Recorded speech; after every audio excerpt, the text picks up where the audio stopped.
Here we are again. Jolly old mate. Hello, Governor. Hold on, I gotta hit the intro here. There's a podcast called Between Two Slabs. They consume mass media. It seems so sad. It's the Great Curator and Merlin. They can't grow pubes, so they gotta wear a merkin. They got no money, so I guess they gotta share. Just two nerds wishing they could grow body hair. Comics, cards, and toys, nothing that would interest you. It's the podcast that nobody listens to. All right, rise and shine, mates. Cheers to everyone out there. This is Merlin, the Merleworld cards, and Dan, the Great Curator, who's, I don't know what he's having over there, maybe a whiskey or something. I have no clue, but we are back from London and Europe, and I'm exhausted, and Dan will explain to where he is now, what he's up to, and talking about the hardest working man in the hobby. There he is right there with his head resting on his hand right there. Yes, and I'm about to pass out, so I am using all the fumes I have right now to get this show going for tonight. Dan, how are you doing, buddy? I'm doing all right. I'm at a secret location right now, which top secret. I can't tell you exactly what I am doing, but I'll give you a hint. Okay, I'll give you a hint. This is all I can say. Okay, I'm not gonna say any more because it's top secret. Because I'm competing against some sharks right now to in a high stakes game of, I can't say it. I've said too much. I said too much. Okay, right? I won't say anything. I have not said one word. I'm biting my tongue right now. So yes, I am on location. I am on location right now, guys. I am back in the States, but I had to leave my home in Orange County to go to a secret location to do a mission. I'm on a mission. Which hopefully I can share with you guys. If I accomplish this mission, I'll be able to share it with you guys. But okay, fingers crossed, man, that you accomplish this mission. The mission impossible here. Right. But maybe we have Mission Impossible cards. Yes, we have a lot to talk about for sure. London show recap. I went traveling after the show. You went traveling after the show. We were back. Yeah, and did you go to Paris after London? Yes, I went to Paris. And you were back when? I came back last week, last Thursday. Thursday. So there for a few days, and then now you're at a secret location. You have no rest for the weary. The hobby never sleeps, and neither does the hardest working man in the hobby. That's me, baby. Yeah, we'll talk about that too. We'll talk about my big project, which has turned into what's the word I should say, a modest success, I would say. Saturday morning cards. I'm gonna give you guys an update about that. Yeah, and I like how you don't go like too big at the beginning. I'd rather you go big with a small amount and then grow from there. And I feel like your tactic has worked. Take lessons, guys. I'm gonna drop some strategic knowledge on you if you're watching this show tonight. But yes, let's talk about that. I'm sure there is some news in the hobby, but honestly, I've been so busy since I got back with Saturday morning, other things that I just can't keep up with all the drama in the hobby, all this bullshit that's going on, whatever it is, Well, we're having too much fun right now. So I don't know what to tell you. We can't really. I mean, if there's any topics that you guys want us to discuss and give a quick opinion about, throw it up in the comment section, and then we'll comment on that. If not, all the comments will be addressed at the end of the show, like always. But if you have something pressing, just throw us a super chat sticker, and then we'll get to that comment right away. But let's just get straight into the recap of our trip to London Card Show. And before we even get before we talk the details about that, I just want to give a big shout out, huge shout out to all the sponsors that help make this trip possible for us to go out there. You see it down here below in the tagline, sponsored by Zion Cases. They were our big top line sponsor. They donated a ton of items, display cases, and what else do they have? Oh, those the Mag Touch, the Mag Pros that they were giving out. Those were huge. Hugely popular at the show. Like the Mag Touches I gave out the first day. Like people just kept coming for those things. And then the Zion cases, we had a whole line of them displayed out there and people loved it. So big shout out to Zion Cases. If you guys want, use the promo code Curator. You can get a Zion case. They have a large selection out there. You even got one, Merlin. You got the Purple Prince case. The Purple Prince case. Yeah, I'm gonna carry all my Prince cards in there. Yeah. So you were able to get that at the show. So you guys use the coupon code Curator, and yes, they will ship to the UK now, guys. And then the other sponsor, we're going to go straight down the line here. Stand Up Displays, also very popular. They gave out so many of those little PSA card stands out there. They are the number 1 stand maker in the hobby. So go check them out, guys. Use code Curator if you want to buy any of their logo stands, or even their just basic PSA, BGS, SGC stands. They make stands for everything. So check them out. Next big shout out to Graded Guard. Graded Guard was a huge success at the show. Also, people were loving that stuff. They were, especially since there were so many Pokemon collectors at the show. They loved the color match. What was really funny is when we saw the knockoff Graded Guards out there, which were just like pieces of shit compared to the real deal. It was like, and you did not have to be an expert to tell the difference. Yeah. So people were lining up to get free Graded Guards that we were giving away. And towards the end, people were even offering to buy them from us because they wanted more. Right? They wanted them so bad. So that was they wanted cool. to buy everything at the table. Yes. That was very cool. Next sponsor, Veriswap. Veriswap was doing a bunch of giveaways. We were doing the One Piece TCG giveaways. We were doing the Pokemon Slab giveaways. So Veriswap was definitely very popular there. Surprisingly, a lot of people were asking me, hey, when are we going to be able to, use Veriswap more and more in the UK? So I kept telling them, they're going to establish a shipping hub out there at some point. I don't know when, but if you want them to do that, just message the Veriswap app on Instagram. Let them know that the Curator sent you, and let them know that you want to trade with people in the UK. And I'm sure they're going to expand there pretty soon. Also, and then a big shout out to our UK based sponsor, Third Down Displays. They were kind of like our de facto host during the show. They gave us a bunch of treats, local English treats, cookies, snacks, and things like that. A lot, too much we couldn't even touch. Yeah, super nice people. I really enjoyed meeting them, getting to know them, and hopefully, we can continue our partnership together. They basically sell a bunch of supplies out there. They also do a card prepping service. They're also going to open a shop. They're going to open a brick and mortar LCS in Yorkshire later this year, I think September, August. So that's going to be super exciting. But the real reason that they sponsored us is because they're having a new service called the Card Locker UK, which is like ship my cards for the UK. And this is definitely going to be a smashing hit for them, because I can tell you from getting orders from Saturday Morning Cards, I'm not shipping out to the UK anymore. It's too much of a hassle. So they're going to be like the distributors. I'm working with them to be the distributors for Saturday Morning Cards. And it's just... What makes it easier, Dan? Like shipping it their way than like UK way? What makes it like much easier? One shipment to one address. Gotcha.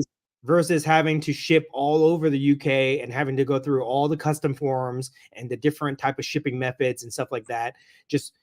I don't want to do it anymore. Okay. We probably shipped like 12 packages to the UK, 2 cases to the UK.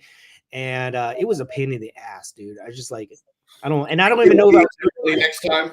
Yeah. I don't even know if like we were filling out the custom forms right or whatever. So just in the future, we're just going to go through, Third Down Displays. They'll be our distributor, but their system, the UK locker system, the Card Locker UK, I think that's going to be a big hit. So big shout out to them and all our sponsors, and we're going to be continuing to shout them out throughout the rest of the month. And one more, how could I forget this? The last minute sponsor, Mr. Minty. Mr. Minty was a last minute bandwagon sponsor for our London trip, but I feel really bad because his product did not get there in time, so we could not display it like we did with all these other products. Did they ever find it? I don't know. I have to follow up with him, but he sent out like a bunch of his cleaning kits out there, and they just unfortunately did not show up on time or whatever it is. So we're gonna have to give Mr. Minty extra love on the podcast. If you guys want, we're always having to give Mr. Minty extra love all the time. Definitely use him. His main business is the card prepping kits that he sells, but he has a growing card submission service, guys, that you're going to want to check out. You can send your cards to him. He will prep them and he will submit them to PSA on your behalf. So, if you don't want to do it yourself, use his submission service. Definitely check him out and tell him the curator sent you. That's right, man. I can't wait. Can't wait to see him again, get everything done. Oh my gosh, I didn't know he was growing such a submission group with PSA. Oh, it's over. I think it's overtaken his prepping kit business because he quit his job. Did you know that? We've talked about it many times. Yeah, he's doing it full time. He's doing Mr. Minty full time now. So that's a big deal because he's married, he's got a kid, he's got a family. Yeah, he's got a daughter like about the same age as yours. Yeah, just a little bit younger, and so he's got responsibilities. So for him to feel confident enough to do that, business must be good. Business must be booming for Mr. Minty for sure, which is great. I love seeing that. Because we came up with him when he was just starting out. Yeah, right out of the pandemic. Yeah, we still do the local shows with him from time to time. He's still out there hustling every weekend, so it's very good to see him find success. Oh yeah, I also want to show you. I'm also wearing a London Card Show T-shirt. How'd you get that? Did you buy that? Oh yeah, I got it. They give me a little discount on it, and then it has a cool thing on the back. Can you see it? No, I can't. Oh no. Move to your left. This way? Yeah, stand up. Okay, that's cool. What is that? That looks like Las Vegas or something. Oh no, it's London. Okay. It's London. So did you when you were also in London or Paris, were you able to find any cards outside of the London Card Show? So let's talk about that a little bit. Okay. So in London, not really, to be honest. Me either. I went photo hunting, everything. It wasn't the amount of modern collectibles there, very slim. But the amount of antique shops and bookshops and old stuff, a lot for sure. Mm-hmm. So you know me, I love antiques. Yes, you do. That's how you got started into it. That was fun for sure. So I feel like, and let me just say this: the city of London, beautiful. Oh my gosh, right? The historic buildings, every street. There's a pub on every street. People. What the hell? Oh, I think I drank more pints this past 2 weeks than I have, I think, in the past 4 years. It's crazy how much they drink out there. I was walking and I distinctly remember this. It's 10 a.m. I'm walking on the street and I see these two guys walk by me and they were talking and I overheard them. He said, so where are we going to get a beer? Right. And I'm thinking to myself, it's 10 a.m., dude. They're drinking all day long. They love it. There's as many pubs on the street as there are Starbucks back home. Oh, that's an understatement. No, there is literally a pub within a pub. And since it was so beautiful, I don't know when you were in London, it was beautiful for us. It was way above average temperatures, sunny as hell. So that means everybody was out in the streets for full force until 9:30 or 10, because that's basically when there was a sunset, was at 9:30. Yeah, so crazy. People were out drinking Tuesday, Wednesday, Thursday, Friday. It didn't matter what day of the week it was packed until about 10 p.m. And then when you walk the streets around after 10, it was dead. But man, the next day and the same thing with Ireland. It was the same thing. Pub, more Guinness. But again, these people are celebrating. We take it for granted since you and I live in Southern California. But these people don't. They appreciate their good weather. And I guess that's what it was about. I guess that's what it was good weather. So people came out. But yeah, it was crazy the amount of drinking that they do out there. I was I was really shocked, to be honest. But every pub looks so cool and unique, right? Yeah, I agree. It wasn't just it wasn't a bunch of chain restaurants or whatever. It was just everything looked really cool and unique. And I wish I spent more time there. I feel like I didn't have enough time. I was there for 3-4 days or whatever it was, but I need to be there for like a good week, 2 weeks or something, just so I can really explore everything that they have. Yeah, Maria and I went and had dinner at the Shard building, the big tall Shard. Mm-hmm. That was really cool. She booked that. We had beautiful views. We went over to Camden. I tried to find some vintage stuff, but since I've been to Camden last time, which was almost 20 years ago, it used to be just pretty much all like street fair markets, kind of like if you're going to the Long Beach flea market or the Rose Bowl one, but it's become a little more commercial. So there's a little more like chains, like Van Shoe Store or a Gap or a Benetton. They're starting to pop up more in those places. But to find collectibles, I really didn't see anything. The only time I found anything, Dan, was when I went to Ireland. And there was on Sunday, my friends took me to this like street fair park in the park, which they had all kinds of different international foods. I had Venezuelan food that actually fit my gluten-free and dairy-free needs. But there was a guy set up there who had different collectibles. He had Pokemon, he had video games, he had all kinds of cool stuff. So I did a little recording of it. That was about the only person who I saw collectibles while I was in London or Dublin. Yeah, I feel like with London, I feel like it's wide open for somebody to open a shop. I mean, I don't know the economics. I mean, maybe it's way too expensive to open a shop in the city or something like that. I don't know what it is, but I just feel like if somebody was to open up a shop anywhere in London, central London area, they would kill it because they would be the only game in town. Oh yeah, yeah, definitely. Like in the shopping area or like Soho, West End area where all that shopping is, I think that would be a good place. I did actually buy some new underwear at. Did you know what's up with? They don't have a TJ Maxx; they have a TK Maxx. I have no idea. I saw that too. I have no idea. And I bought some underwear and socks because I was there a little longer. I did manage to see Pokemon stuff out there, but not a lot. I just feel like there is opportunity. If anybody wants to be a brave entrepreneur, there is room in London to kind of start your own business for sure. I managed to go to a couple antique flea markets, which were really fun to go out there. I picked up a couple cool things, which I'll show you next week. I don't have it on me right now, but I'll show you next week. The food was great. The food was amazing there for sure. And the people were really nice. Like, what was your experience? Oh my gosh. Well, the thing was like London and Esher was where we basically staying for the London Card Show in Surrey area, which was near Richmond. People were so nice. One of my favorite things was just going over to the pub at our hotel, which called the Swan Inn. And then they had a Spanish restaurant there that served tapas. And we would just sit there and the staff and it was just the locals. They would come invite themselves to the table, ask if they could sit down and talk to us. And we talked to the locals till closing at night. Let me tell you, Gramps was in hog heaven. He was so sad to leave because he loved all the attention that he got at the hotel. And what kind of attention was it? Just extraordinary nice.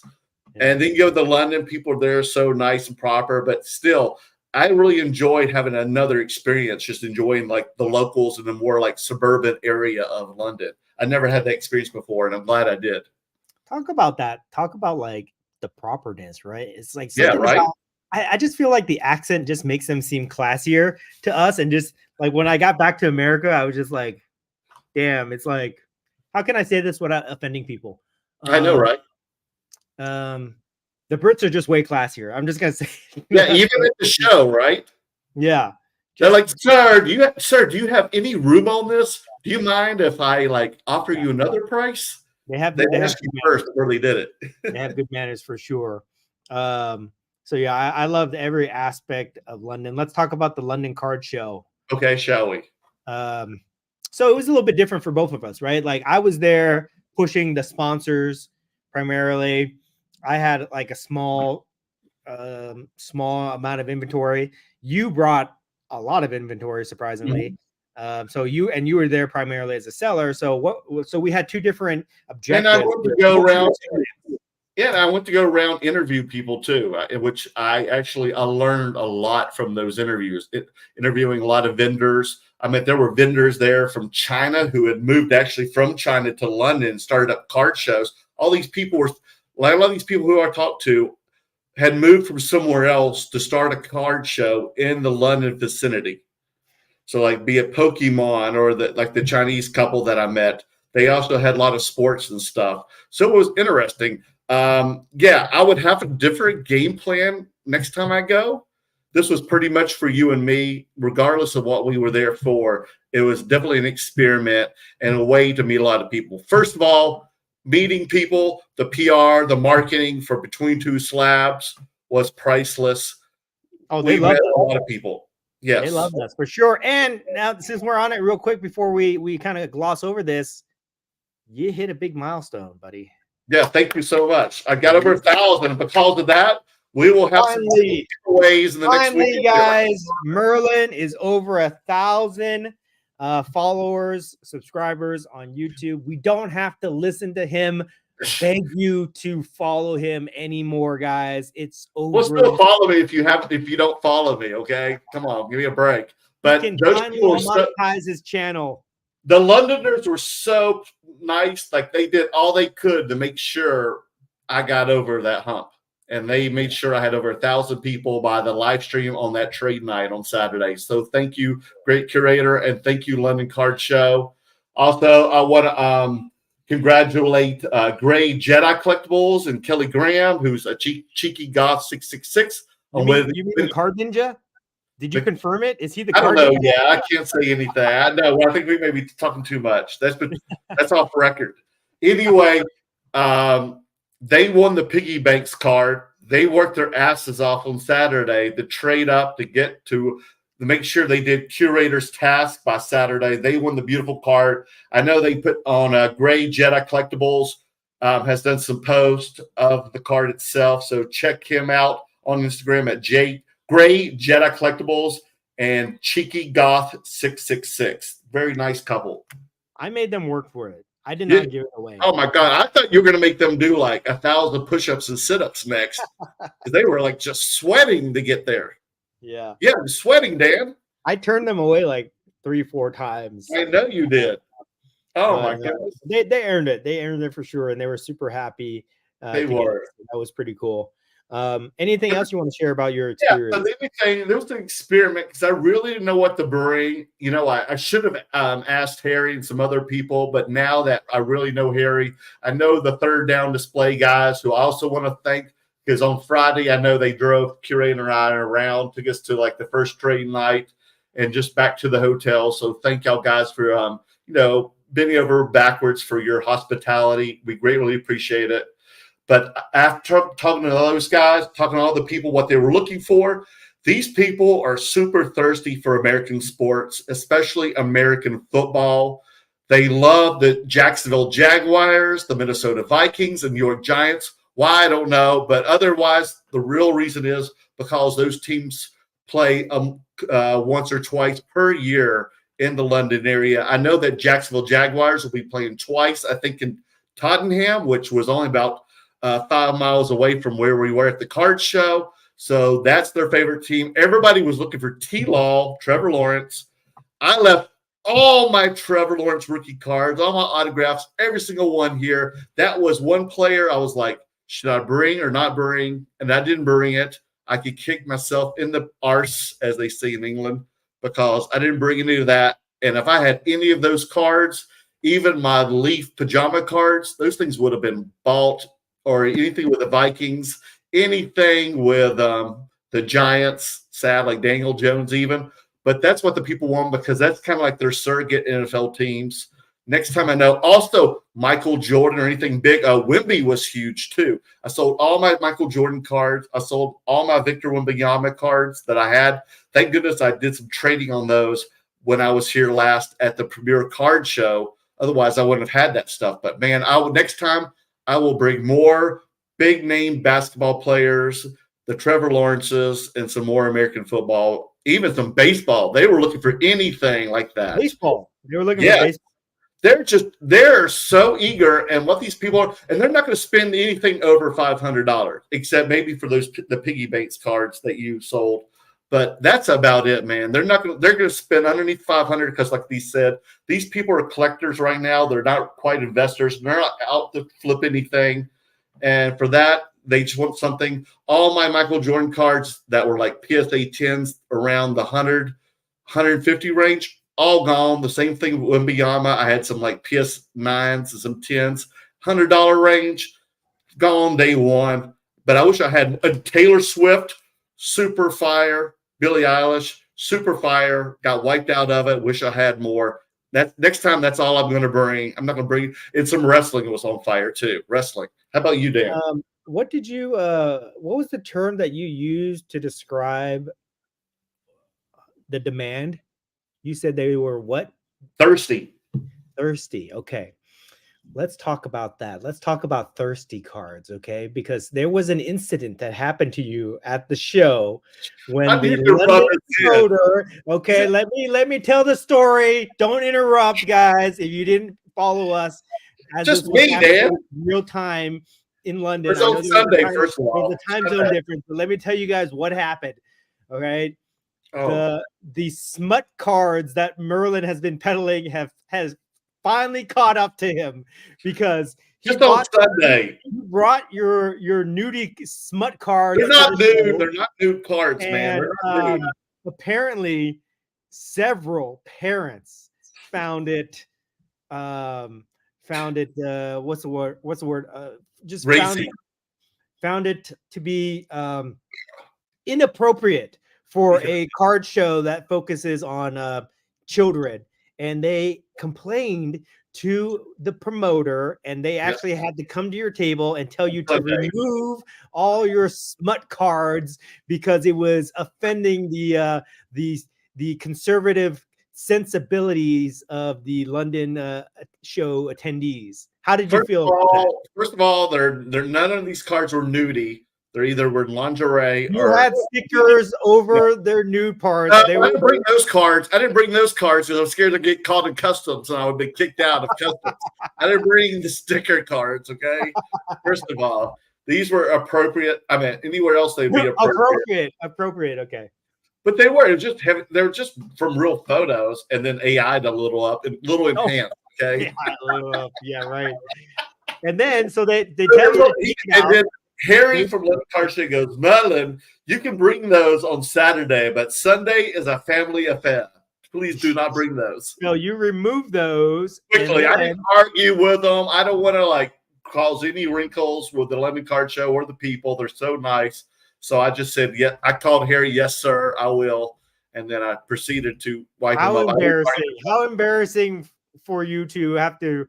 It was embarrassing for the curator. That's what it was about. But coincidentally, apparently you put them away and some dude came by minutes later.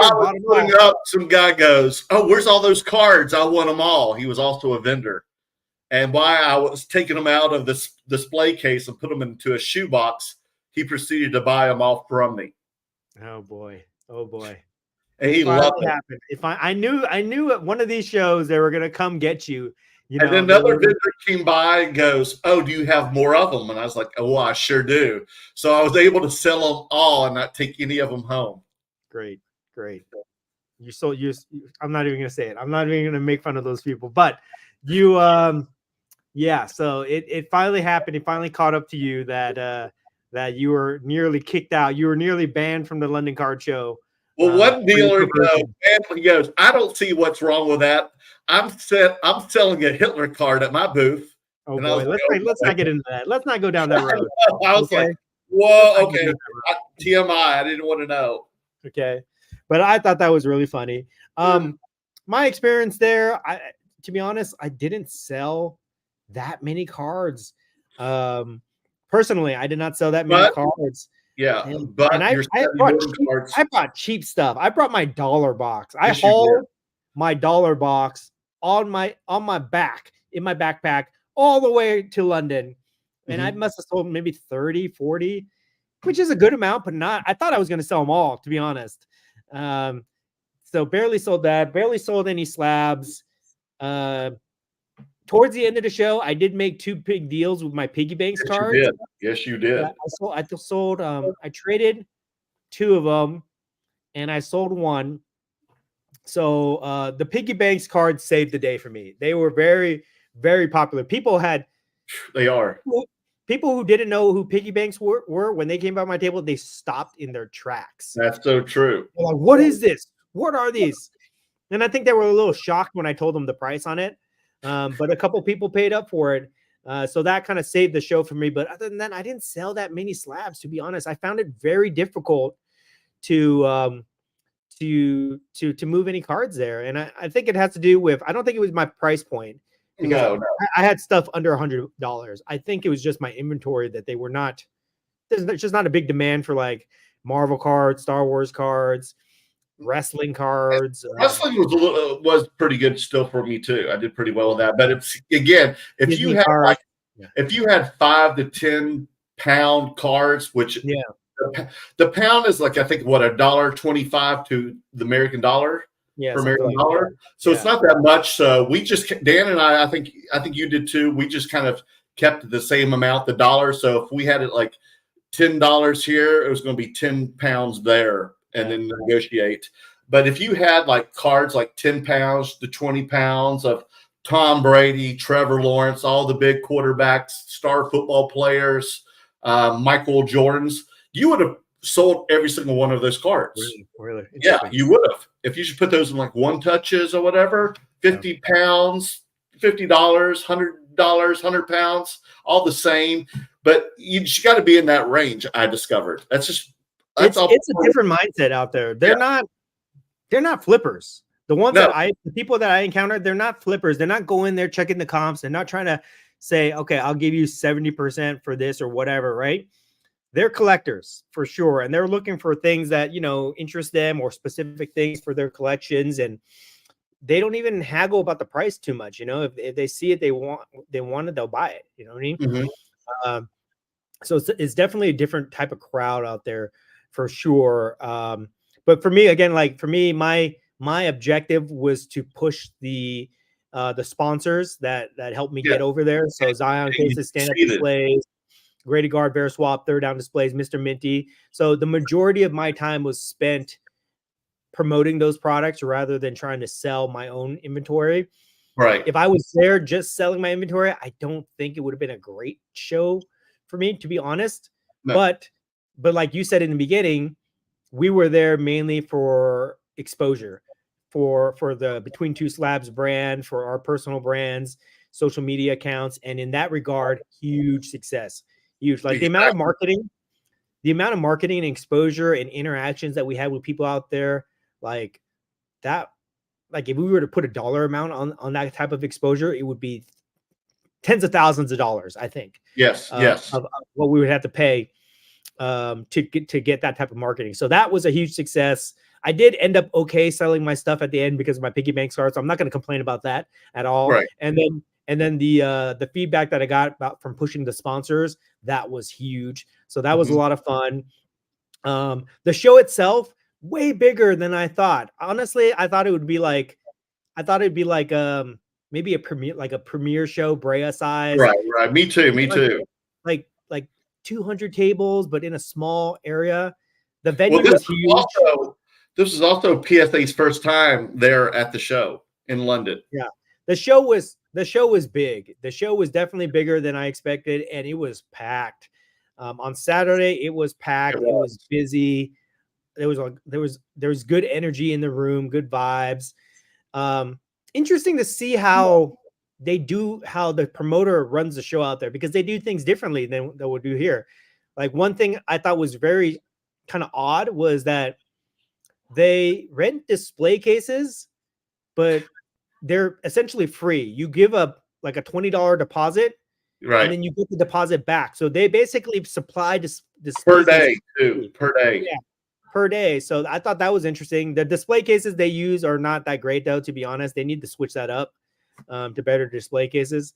I really because they're really thin. They're almost like those ones we got in Toronto. Oh, but yeah, it's crap. The knob, the key knobs, presses up against a graded card. So Yeah, if someone if you stick presses it. up against it, they'll break the card. This one motherfucker, I'm not going to mention his name because people know who he is. Oh no! He leaned on my case and he cracked one of my slabs. You know, It's like one of those things going down. yeah, he cracked one of my slabs just carelessly. So that pissed me off. But that's why those display cases suck. You can't even fit if I had a card in a slab mag, you could not fit it underneath there. It was no, that's so true. Yeah, because I did. So that was weird that they have these display cases that they rent out, which is kind of cool. I mean, it saves us money, right? But in America, like you pay $75 to rent a display case for a show like that. So for you to be able to because we also were set up in the center, and I was almost going to bring. I'm glad I didn't bring my body bags because if we did, they would have been useless because we had to break down. That's the other thing. At the end of the day, on Saturday, they make us take all our stuff with. They make us return to display cases, and we take all our stuff with us. So we have to clean everything out because they rearranged the tables at night for trade night. Right. Strange, right? Like at a normal show like Dallas, for example, they just leave the tables there. And they'll put out more tables for people to sit at, but they just leave the vendor tables there in that main room. So it's just like another card show. Mm-hmm. This one, they actually kick everybody out. They make you clean up all your stuff. Then they rearrange the table to be like a trade night, which is kind of crazy to me.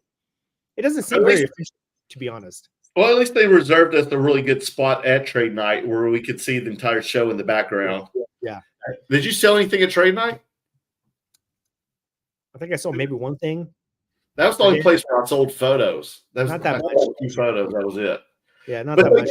One of the biggest things, though, I noticed at the show was, again, how people were really eager for knowledge about collecting and what you and I did back in the United States. So they had a lot of questions to present to us, and they just wanted to learn more. And their eagerness was really like the energy was great. Yeah. I felt really welcomed out there. I really enjoyed it. The last time we did an international show was Canada. And Canada. Most of the people were really nice to us at Canada, but the experience itself was not that great. And the backlash that we got when we criticized the show was like so over the top. It was crazy. But this one, I really felt like they welcomed us as from America, and they even if they didn't follow our content, they kind of knew of us, and it was just overall it was a really cool experience being out there. Yeah, I mean, if you're going to go there, if anybody's watching or listening, you're going to go there and expect to make thousands of dollars. That's not going to happen. But if you're a content creator or something, you feel like you need to like promote yourself a little more, this is a great place to meet fresh blood for sure.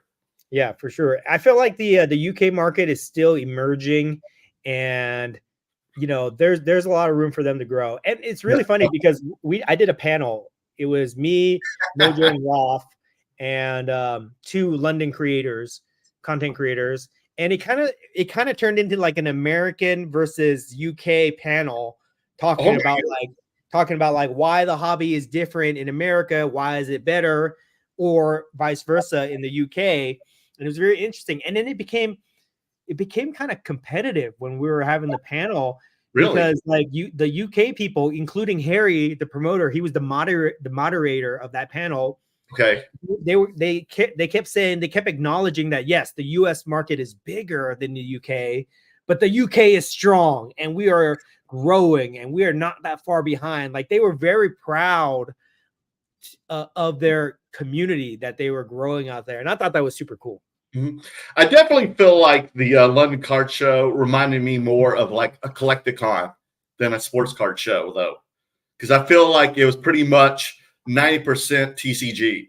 I don't know if you got. Oh my god, Pokemon dominating out there! I was surprised too. Like I thought soccer would be like the dominating thing right there. No. Pokemon, it must have been like 80% Pokemon. Yeah. There. Sure. At least. Japanese and English cards. And it's like, why do they like Pokemon so much out there? I don't get it. Do they watch, I wonder, do the kids watch Pokemon out there? Like, well, obviously they do, because there was also a lot of like Pokemon merch and apparel for sale there too. Yeah, plush dolls and toys and all sorts of stuff. T-shirts. Yeah. Yeah. It was crazy. They would make like Pokemon shirts that look like Supreme, apparel and Mhm, everything. So people were buying this up. They loved it. And like you said, I think didn't you say this last time?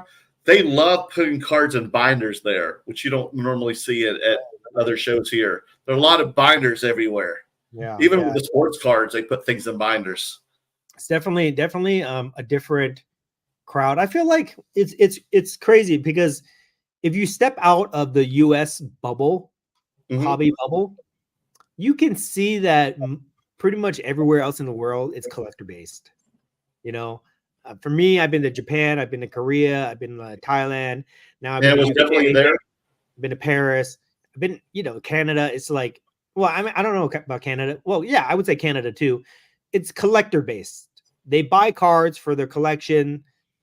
They don't really grade a lot of stuff. It's not like in America where everything is like so transactional. So it's so much about the flip, right? The profit, investing, making a profit, buying at a margin, all this stuff that we do here in America. But if you go outside of our little bubble, you see that definitely it's still pretty much a hobby for many people.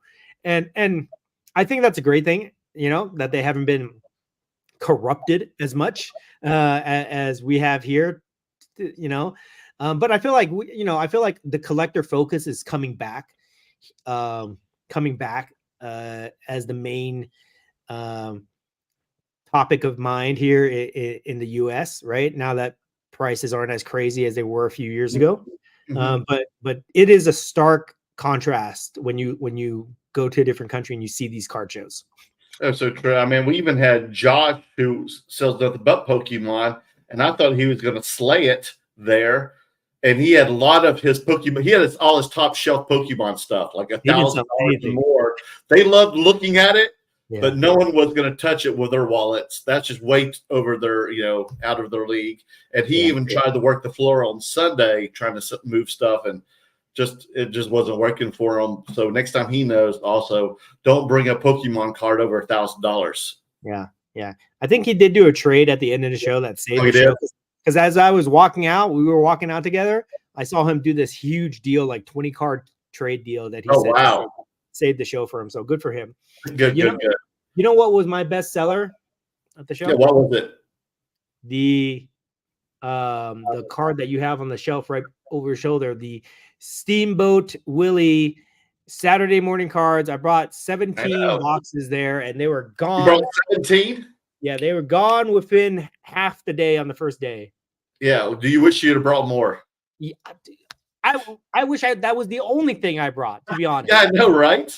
If I was carrying like 30 pounds worth of dollar cards on my back, I wish I would have just brought a case of the Steamboat. Well, hopefully next time we go, Dan, that you have 4 or 5 other products for this company for Saturday morning cards, and you'll get totally wiped out. That's all you should bring. Seriously, that's all I should have bring, and I would have done very well. And it was crazy that the amount of feedback that I got on those cards was super cool, dude. Like people, right? I don't know. I don't necessarily think that they knew about it before I brought it. Right. I don't know how many people follow me in the UK that they paid attention to the content that I was making. No, I don't think so. I think maybe a couple people did, but after that, they saw those people who, I think what happened, they saw those people who knew about the cards already, who do watch the show, open them up, get excited, try to see if they're going to get one of the rare variations. And then those people had FOMO and started buying them all up. Before you know it, they were gone. Yeah, people were buying them, they were opening them, and they were asking me to sign them. They were so like, I saw you, happy, man. Impressed. I was like, wow, okay, that was awesome. So that was a really cool experience for sure. I want to talk about my trip to Paris after that. Anything else you want to talk about the show to wrap it up? Yeah, did you know there was also a show in Birmingham, England this past week? And I know Troy Trike 415 went to it. So next time we go, we should find out if there's any shows going around in the UK area or Paris, and we should go to one of those shows as well since we're over there with all our stuff. Well, there is a Paris card show at the end of the first week of June, actually. Oh, right. Too soon. Yeah. Yeah, so there are card shows out there. We just never hear about it. we just don't hear about them, right? They don't Yeah. necessarily promote to the US market, so we haven't really heard too much about them. But overall, I gotta say it was a great experience. I don't know if these guys will ever hear this, but if the London card show promoters, Harry, James, Katie, and everybody else that's part of their team, you know, we super appreciated the opportunity to go out there and experience that. I don't know if we'll ever be back there. We'll ever have the opportunity to go back there, but definitely it's something that we can check off our hobby bucket list that we went there. And that was just overall positive experience. Nothing but good things to say. It was definitely a privilege. It was privilege to meet them all. They were beyond hospitable to us. So I want to thank all those guys, especially like Third Down Displays and the team of the London Card Show. Thank you all so much for putting this together. And hopefully Curator and I'll be back for Between Two Slabs in the near future. Hopefully will, because it would be a good reason to, because those guys were phenomenal. Thank you. Man, I love London. I will go back to London anytime for sure. But let me talk about my next leg of my trip here, okay? Let's do it. Paris, right? Paris. So after the show, we went to Paris for a few days before we came home. And I've been to Paris before, but the last time I've been there was like 15 years ago, and I don't really remember it, to be honest. But this time, my God, it's the most beautiful city in the world, in my opinion. For me, I love architecture. You know, I love like classic buildings, and every street in Paris is just amazing. My gosh, like you could walk down every street and you just like, it's like walking in a movie, you know, it doesn't even seem real. Okay. But here's a couple of interesting observations that I want to share with you. Okay.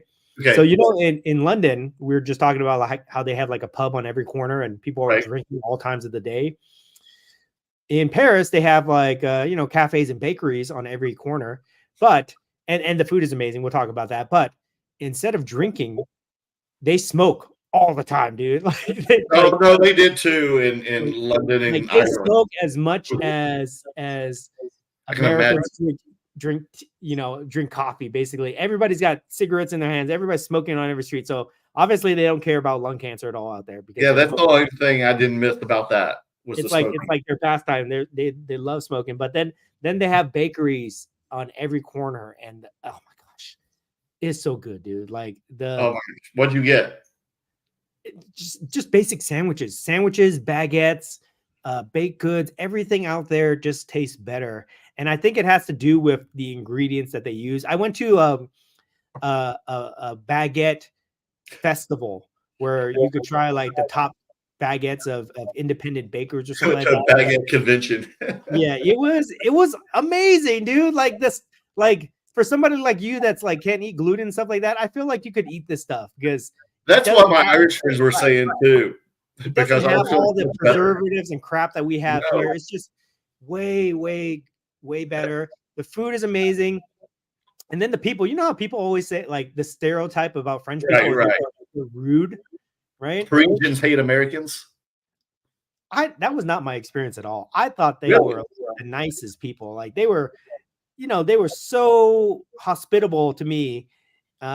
Everywhere I went, it wasn't just like my hotel, it wasn't just like at restaurants, just like everywhere. Everybody was like super nice and polite.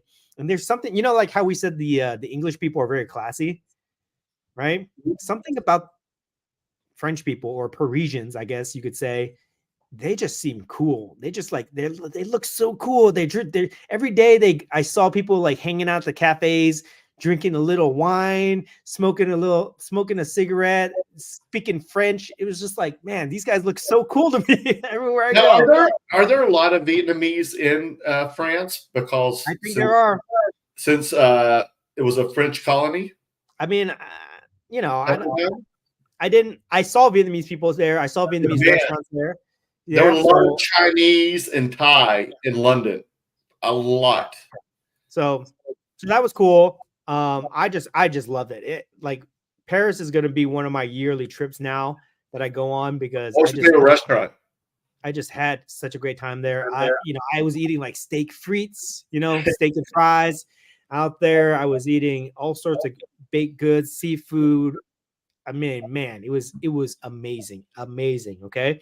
But here's the interesting thing that I want to share with you. Okay. Oh, just like so like with London, right? I'm trying to find collectible stores, slim pickings, right? So when I go to Paris, I'm thinking to myself, okay, Parisians, they're so serious, with their cigars and drinking their wine. They don't have time to play with this stuff. Right. There were more collectible stores there. There were as many collectible stores in Paris as there were in Japan when I went to Tokyo. Like, what was like the first one you came across? They have a lot of comic book stores, dude. Surprisingly, a lot of comic book stores in the area that I was staying. Comic book stores, toy stores, bookstores, huge book community out there, which was really crazy. I can imagine, they love to read books out there. It's like every corner in London was there was a pub on every street corner. In Paris, there was a bookstore on every corner. Oh my God. And not just like old books or modern books, but comic books. And this is really surprising to me. Manga.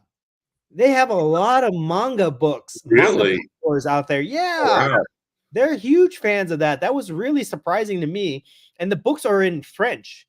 They're not like English or Japanese. They're like in French. So they're definitely, a market for that kind of stuff out there. So that was really cool. I got to go to a couple different comic book stores, and I was buying French comic books, French Marvel comic books from the 70s. Oh, you found some?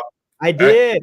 Actually found some Marvel comics in French. Yeah, the artwork is different. So I was picking that kind of stuff up. Really? Yeah, it looks really cool. Able to compare? I wish I had it to show you. I'm going to make some reels. I'm so behind on all my content, but we're going to be able to see some of this the next week. Yes. Okay. And it was cool. There's this one store that I went to, and it was just like a modest store. I walked in there and I said, "Where's your most expensive comic book?" All right, and he showed me. He showed me the top shelf. There was a Spider-Man comic book from 1972 in French. But it was only 65 euros, so that was like the most expensive. You bought it? I did, because it just looks awesome. It just looks awesome, right? You're like sold. Yeah. So I picked up some comic books. I picked up some what else? I think I picked up maybe some toys or something like that. But surprisingly, huge collectible community out there for all sorts of stuff out there. So that was really cool to me. I loved it. I love that. That's another reason I love Paris. Over my stay in London, just because the amount of collectible stores out there, plus the beautiful scenery, the great food, the nice people, everything about it was awesome. Oh my goodness. Yeah. Well, let's find out when the next Parisian card show is. I reached out to the promoter. I said, if you need some international promotion, we just did this for London, you know, let's talk about it. And they were open to it. So maybe, I don't know when the next one is. I think it's in January or something like that. But we might go to Paris, between two slabs, Paris. Love it. Let's do it. Yeah, let's do it, man. I'm ready already. I already got the bug. Let's do it. Amazing city. What else I want to talk about before I sign off here? Anything else? Great food. Yeah, great food, great content, great people. Just a great vacation holiday overall. Yeah. Do you want to talk about your trip to Ireland, or did you already? No, we had a blast. I saw my friend. I found the only thing I found collectibles during the street fair on Sunday. That was the only other time. But I went to. They love vinyl.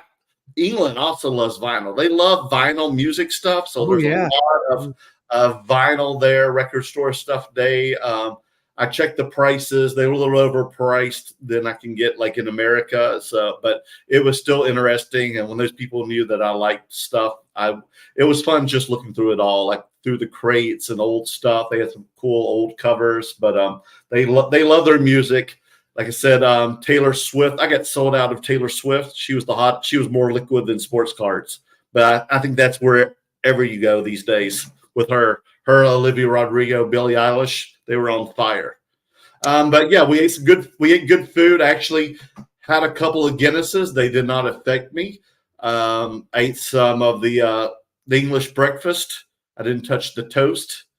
But the sausage, I don't know if you like blood sausage or not, Dan, but it's kind of weird. But I ate it all. But we had a good time. It was good to see with friends. I know Megan Thee Stallion was performing when I was there. Bruce Springsteen, Disclosure. I mean, they had a lot. The music scene was on fire when we were there. But I guess that kind of starts the beginning of all the Americans doing the tours there, since the weather is a little nicer and friendlier. Because I know they perform a lot at the castle. So we went to a few castles. Ate really good food, ate a lot of good fish at the ports there in Ireland. But man, that's why it's called the Emerald Isle, because man, you just see green. Everything's just so green, and people there are just so nice. It was a great time. I didn't get back till last night, so I'm exhausted, but I'm ready to go back again whenever you're ready, Dan.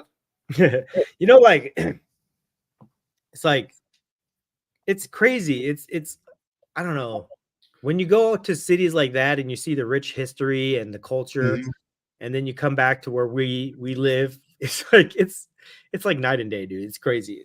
But anyway, it's so much easier to get around on the metro system there too. Oh man, I feel like I wish we had that type of public transportation here, because driving in cars and sitting in traffic totally sucks compared to that. One thing I want to kind of quiz you on here, real quick here. So I'm in Paris. You'll never guess. Every store I went to, every comic book store was dominated by two types of cartoon IPs. I'll give you a guess. Can you guess which one? Probably Mickey Mouse, Disney. No. I would say no. Animation? It was a cartoon. Okay.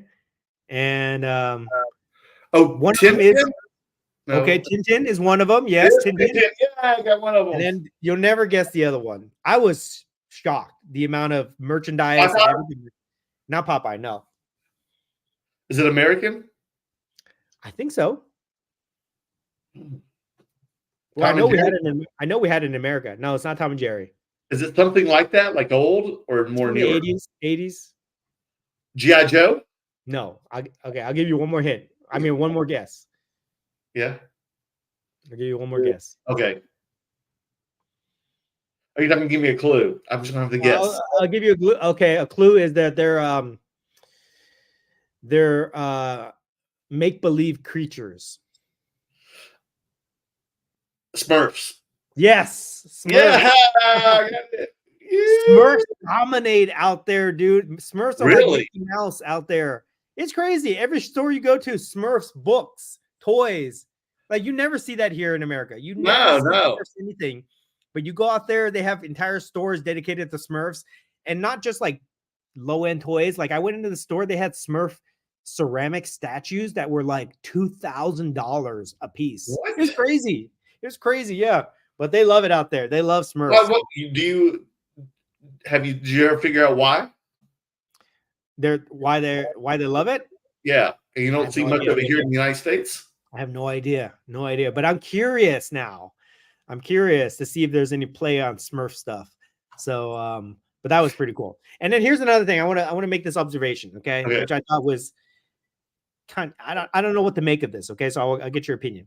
So when I was in London, I barely saw any police officers. I never saw any cops, okay? Barely saw any, all right? I get to Paris, and I see a lot of cops, and I see soldiers walking around the streets with machine guns, patrolling the streets of Paris. I'm like, what's going on here? And military officers. Yeah, military dudes with like machine guns walking in patrols, like 3 guys walking down the main streets where all the tourists are. And I think they had like the Olympics there or something like that. So maybe that's where they're like on a high. No, that's a good reason. Definitely. Yeah. When's the Olympics? July or August? Yeah. I was kind of shocked seeing that type of like security presence there versus when we were in London. There's like nobody there. Well, that's exactly what's going on. Yeah. But overall, fantastic experience. I wish I was still out there, to be honest, but we're back home. We got to get back to reality here. We got a lot of shit to do. All right. Let's talk about my secret project, which I've kind of talked about a little bit, but I haven't like been really open about it. But I guess now it's time to spill the tea, Right. as they like to say. My project, Saturday Morning Cards. Okay, we debuted this before we left for London. I gave you the first one. You were the first person on the to have it. show. Okay, you saw me hustling, selling these at the Brea show, just trying to tell people what it was, right? Trying to That was like the flagship show you had those at. trying to explain people what this was. We went live a couple Saturdays ago, 2 weeks, less than 2 weeks, sold out completely sold out, 1,000 units gone. Huge success in my mind. I was telling my partner that I was like, if we sell 100, I'll be happy, right? If we could sell like 100 of these, okay, we get half of our money back or whatever, you know, we break even, whatever. We did it. You know, we made our own cards, we did it. But to get the amount, to basically within the first like 3-4 days, we sold like 50% of our inventory, and then towards the end of that 2-week pre-order period, we sold the rest. To us, it was a huge success and proof of concept that the idea that we were doing was going to work, and has given us the confidence to move forward with our future projects, which I'm super excited about. I can't announce it now, but super excited about the releases that we have going forward with this. But anyways, what did you think about this? Because you saw it, I kind of teased it to you a couple times, telling you what we were doing. Then you saw the first one, you opened the first one, then you saw me selling it at Brea, then you saw me selling it at London. Now I'm telling you this is sold out. What are your thoughts on this? People were very receptive to this, because I was wondering how they're going to be, but man, people were excited. I think they like the fact. I mean, it's only $30. It looked professional. I love the matte finish on the box, along with the disco font on it where it says limited exclusive. So already the box itself looks $30. And then you have the blind box, like Dan says. So anyone can get a variation card, numbered out at 50, 25, 10. Even, I think, has someone pulled the 1 of 1 yet? Not yet. It's still out there. The 1 of 1 is still in the wild. It's still in the wild. 1 of 1 out there in the wild. But the fact that people know, they love the fact that they can take a gamble and get something even rare from the box, makes it even more attractive. And I think that's why people like it. Plus, it's a great IP. Even though it's Steamboat Willie, it's still Mickey. It's the beginning fledgling of Mickey Mouse. It has Mickey Mouse on the cover. It's a great thing, not even to own yourself, but to give the kids. I also saw when I was in Ireland, one of the biggest YouTube content creators had some content giving this to his children. Did you see that? Huh? Who do you think it is? Yes. Sports card investor giving these to his kids. And I'm like, oh my gosh, I hope Dan sees this. And so it seems like people, adults and kids, were super excited about your flagship Saturday Morning Cards. They loved it. So I cannot wait to see what you have in store for us next, Dan. Yeah. Can I brag a little bit? Let's do it. That's why we're here, man. Can I share a couple things that I'm very proud of? Okay, so first of all, the concept of this is basically, it's like almost like 2-3 years in the making. You know, when we switched over from sports cards to pop culture cards, it was like I had way more fun collecting pop culture cards than I did with sports cards, to be honest. I know you got more, even giddier, man. Yeah, Marvel, Star Wars, Disney. You know, we were some of the first people to show off Marvel cards at a sports card show. Some of the first people to show off Star Wars cards. We know what happened with the Kurosawa. You know, some of the first people to do Disney. We were breaking Disney Weiss Schwartz at Dallas. People were going crazy for that. I would say that we're like the pioneers of calling these pop culture cards versus non-sports cards. Everybody calls non-sports cards, which sounds so stupid. you know. So now, but now pop culture cards are becoming like a more normalized term, you know.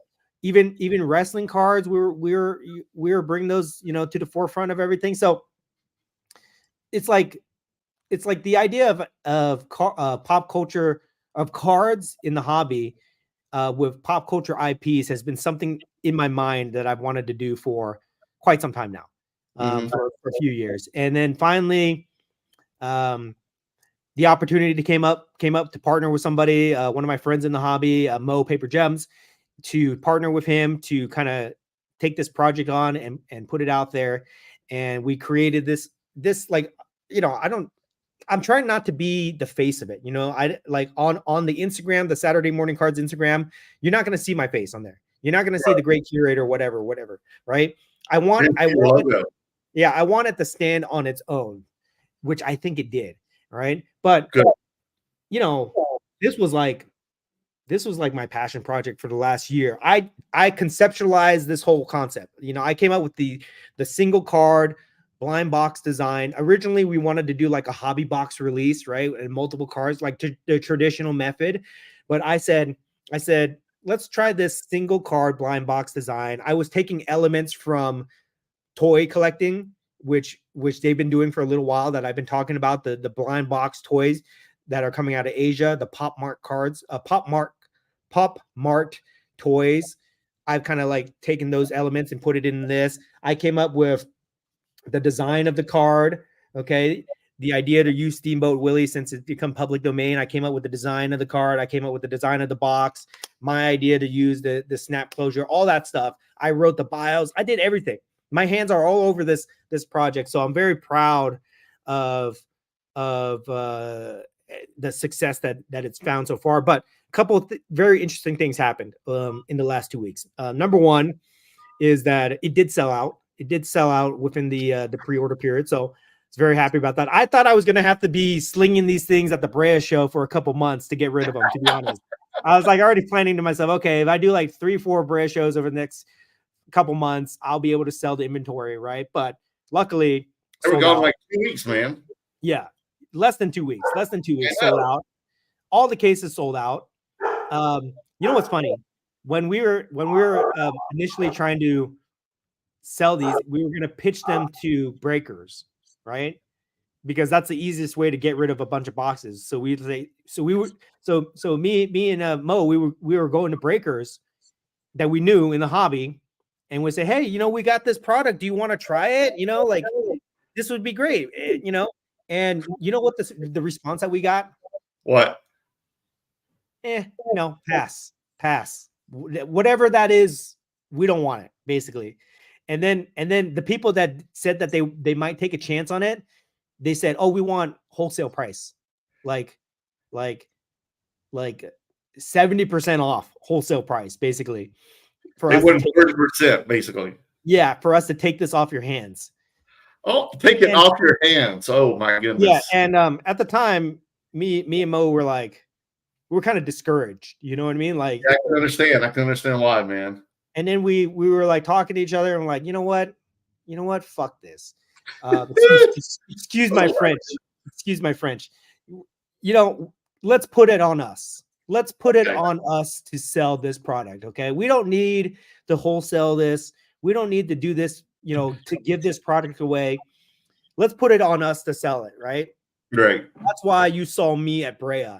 You know, I mean, when's the last time I set up at Brea to do anything? Right. Never. That's why you saw me out there wearing my Saturday Morning Cards shirt, you know, hustling, trying to sell this stuff. Oh, you're going to have to really hustle more than you thought you were going to have to. Basically. Yeah. So we did that, or we put it on ourselves, and we ended up selling. And after we sold about 50%, guess what happened? What? Guess what happened? Those same breakers came knocking on our Instagram DMs. Hey, we heard about this. Can we get a couple? Can we, you know, is it still on the table? And you know what I said? You know what I said to those people? I said, no. I said, you pay full price. Okay. Full price. And they bought it. You know, I mean, we gave them like 10% off, you know, but we were not giving them, we're not getting wholesale or whatever. Okay. Okay. So they came back, they came back, and that was like so satisfying to me to because if they would have came 2 weeks before, they would have probably got it for way, way, way cheaper, just because we were not confident enough that we could sell through the as of yet. And then you saw the response, and now you know. Yeah, so that was one thing that made me really happy during that 2-week period. The other thing that made me happy was, or that I got a lot of satisfaction out of, was the amount of feedback that we got from this. People were really, really happy and excited to be opening this box. And you mentioned the price point at $30. I purposely wanted to make something that people could afford. It would be easy for me to make this and say, okay, it's $100. Mm-hmm. And we'd probably sell a good amount at that price. I don't know if we would sell out, but we'd probably sell a bunch because people in the hobby are conditioned to pay a lot of money for things, Right. Like you look at the other, other types of cards out there. I don't want to mention it, but you look at other type of releases, they're like $60, $75, a box. Most boxes are over $100. Some boxes, like even Star Wars boxes, Marvel boxes, can be like $300, $400, $500. I mean, that last Marvel box, that last Marvel Masterpiece release was like $900 a box, for these type of things, right? And it's a different product because you get more cards, but it's still the same thing. Like if you're a consumer and you want to buy cards, you're gonna have to spend hundreds of dollars to do that stuff. And that's just the way that we've been conditioned in the hobby. And I feel like not everybody's, should be willing to do that. You know what I mean? I feel like people should be able to buy something for like under $50 basically and be happy with it. You know what I mean? I feel like that's a good price point. So that's why I made this. We consciously made the decision to price this at $30. So it's a price point that everybody can get into. I don't know if we'll be able to keep it at that price point forever, but $30, $30, $40, $50, it's going to be. Do you think the cards that Saturday morning cards makes in the future will be at $30, and will it continue to be a single card blind box strategy? Yes. Because basically what I did is I took all the elements of the hobby that I love. I made this product for me, basically. So I don't like getting a bunch of cards that I don't want, right? All the junk cards that we just end up discarding anyways, giving away. I just got rid of all that waste. I got rid of base cards because I just like refractors. That's me. I like refractors and I like numbered parallels. So that's what we did. That the whole thing is the base. The base card is a silver refractor. Gotcha. And the number parallels, they're all like cool patterns. They're low numbers. It goes from 199 to 100 to 50 to 25 to 10 and a 1 of 1. Okay. And I think in the future release, we might add a 5.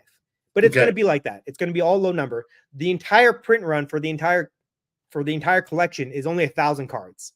Okay. So I just didn't want to make a bunch of cards that people were going to throw away anyways. You know what I mean? I wanted to make something really cool and collectible. Are you still with me? I am. Yeah. You can hear me? Okay. Mm-hmm. Yeah.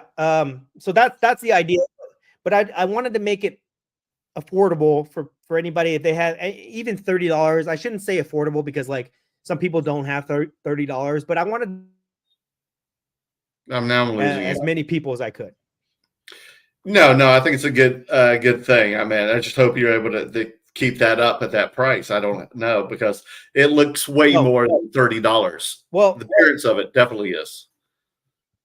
Well, I'll tell you, the price may fluctuate in the future if we end up. How can I say this? I probably shouldn't say it. Well, it depends on what kind of cards what type of licenses that we have and the terms behind it. But the price may go up a little bit here or there, whatever. But, it's going to be it's going to be in that ballpark range. It's going to be in that ballpark range.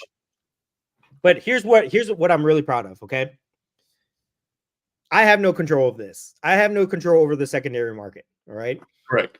But we sell these for $30, and people were buying these at higher than that.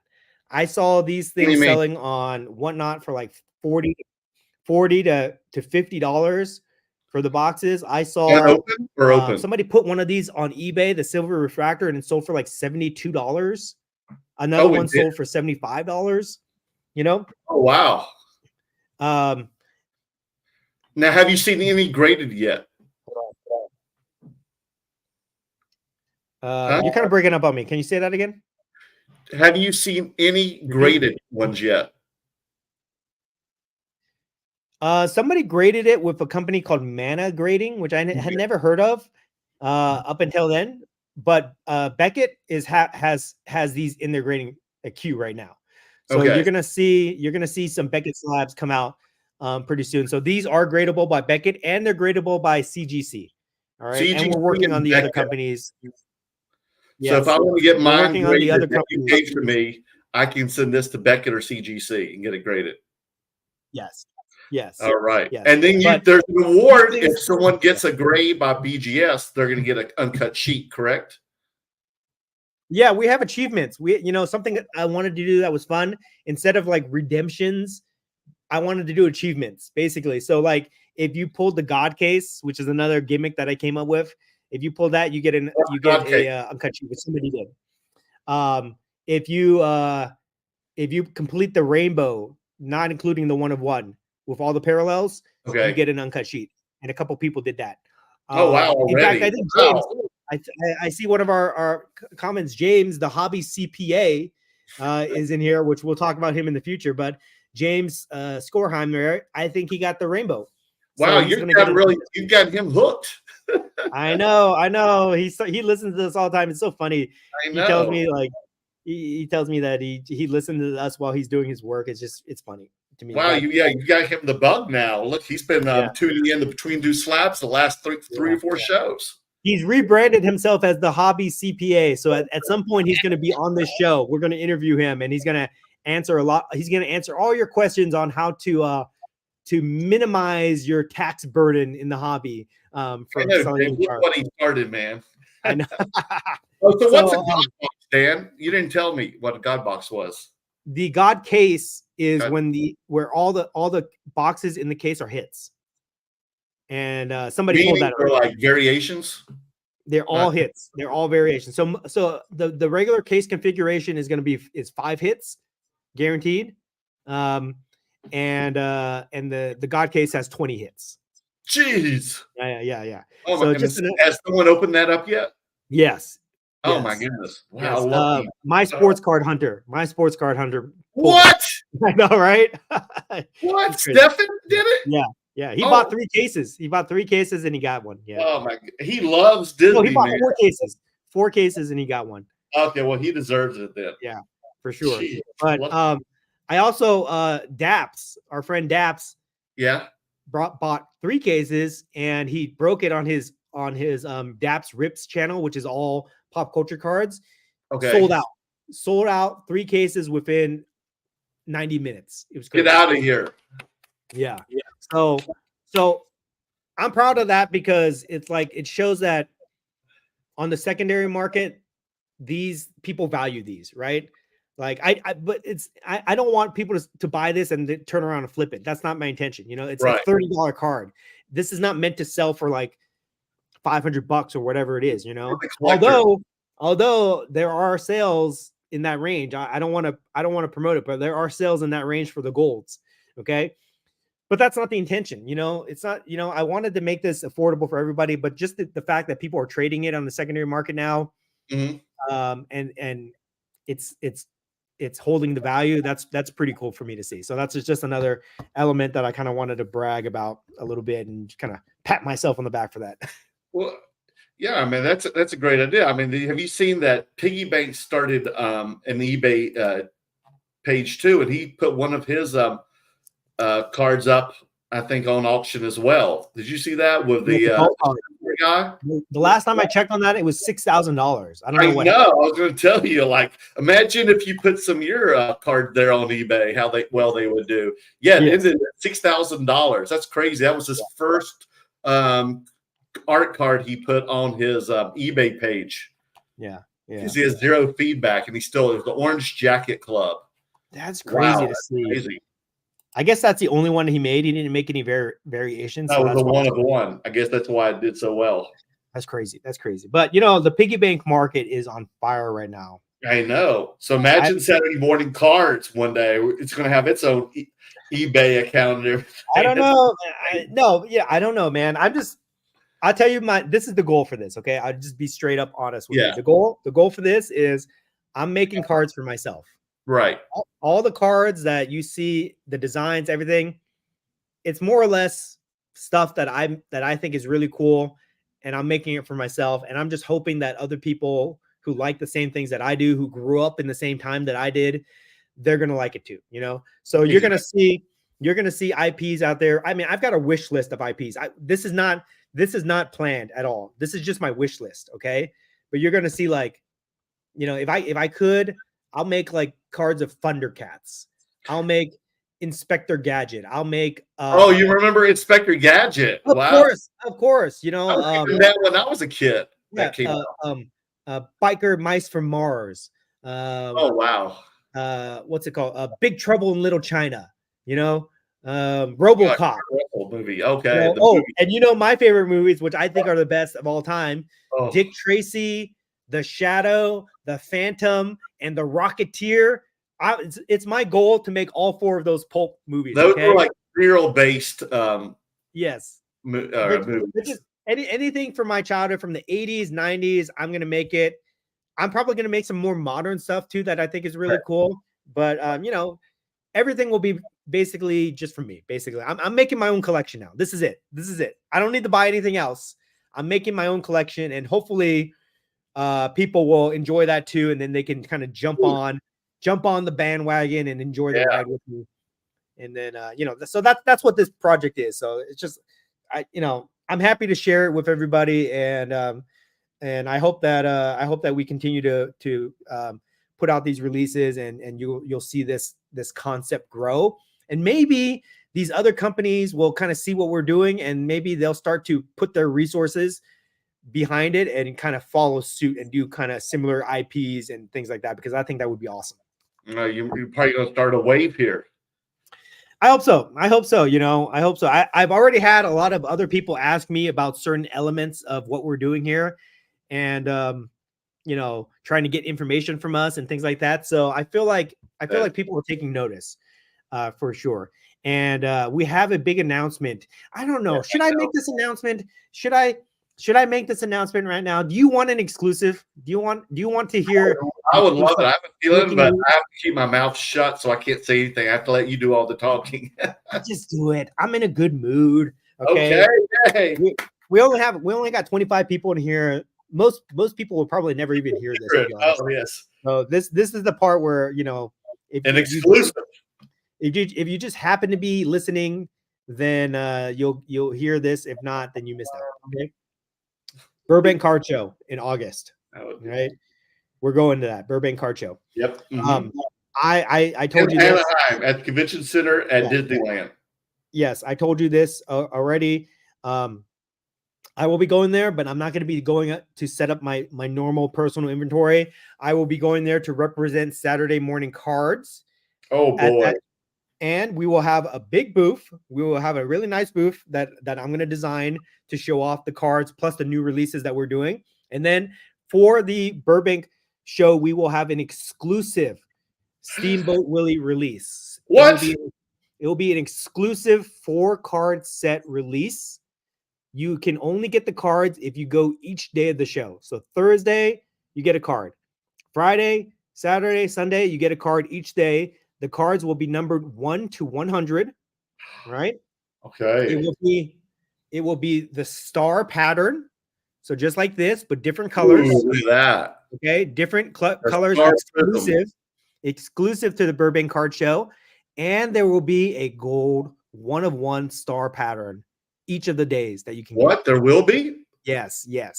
For each day, there will be a 1-of-1 for each 4 days. Yeah, so 4 1-of-1s plus each day a numbered parallel out of 100 that we give it away.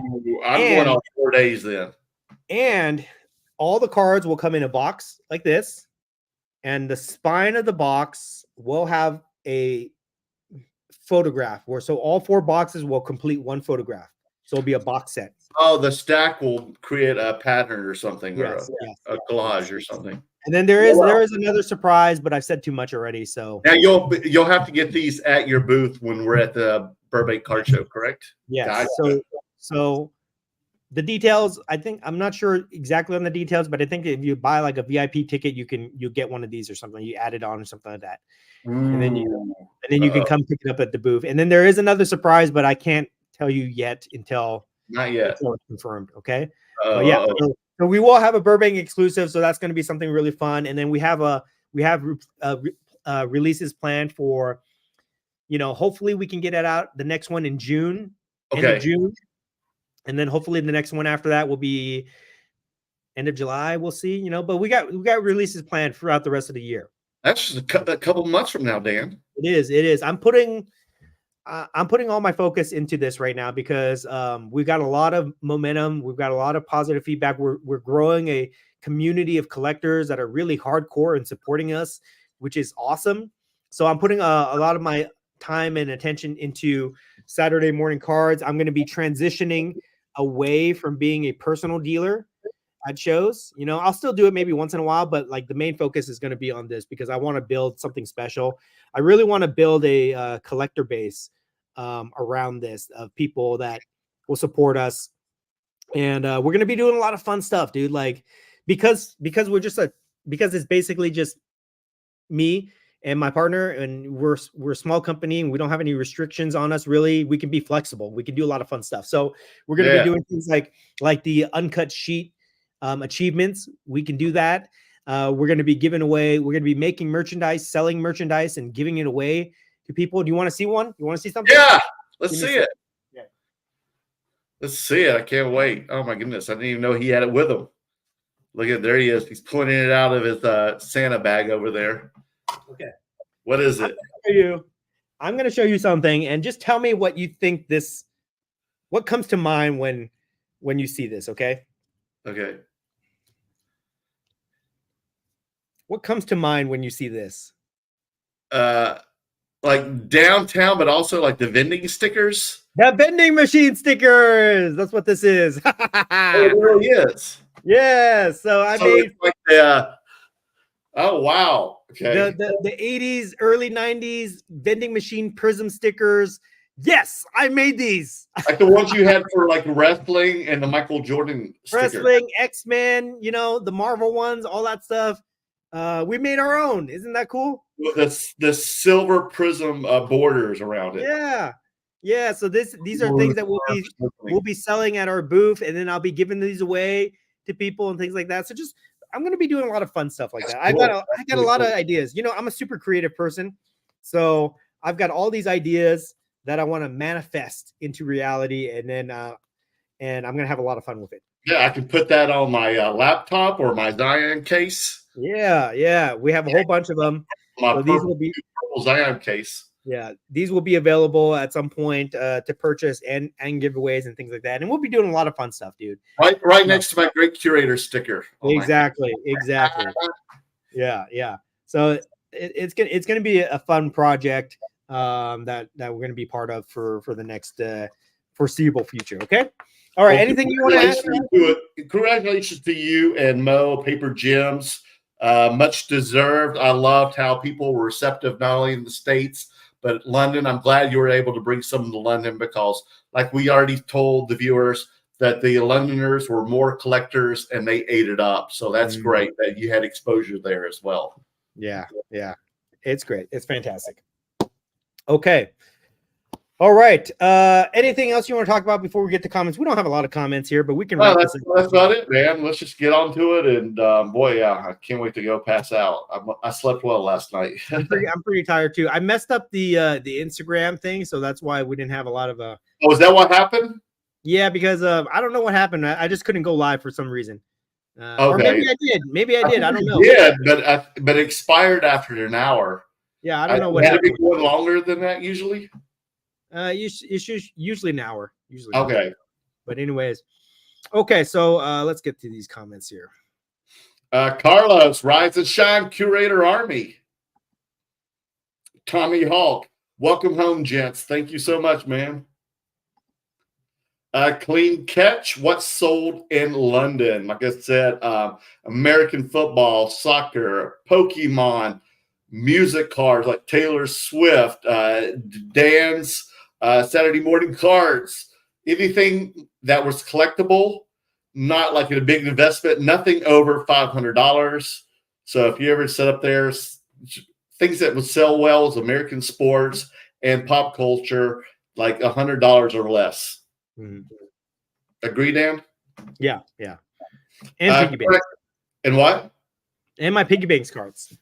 Oh yeah, that was the one rarity of expensive cards. Yeah. Michelle, Cracked Ice Queen, congrats, Merle. And that's another thing. We got it because of the Great Curator and the London Card Show. They made sure I exceeded over 1,000 subscribers on YouTube. So if you haven't subscribed to me, make sure you get over to YouTube right now. That was another thing. I got a lot of response about my Type 1 photo videos. Some the Londoners there have actually watched my videos. The 5 of the 50 people who did, they were very appreciative. So they wanted to come say hello to me and told me to do more. So that definitely inspired me to make more videos. So because of that, and they gave me over 1,000, I'm definitely going to make some more Type 1 videos. So what are you going to do now that you're in the 1K club? What's your plan now? I promise those giveaways. So look, make sure you tune in to the next couple episodes of the next Between Two Slabs, and I'll announce the giveaways that I promised. There'll be some great scores. So I've been holding on this shit for 4 years now. Are there going to be any smut cards in the giveaways? No, the smuts are gone. They were sold. Then I think the Great Curator bought the last 2. He bought the ones with stickers on it. I won't tell Ann. Let me tell you guys this. I'm the one that told Merlin to put stickers on them. Before he just had them all out there. I didn't bring the sticker covered ones. But the thing was, the vendors were the ones who bought them. That's so funny. Emmanuel, welcome back, guys. Keep the content coming. Yes, we do, because that's one thing that definitely helped going to London was the inspiration from all the people there who said they've watched Between Two Slabs, watched our content, and how happy they were to learn from the curator and I. So that really motivated me for sure. You know what's happening?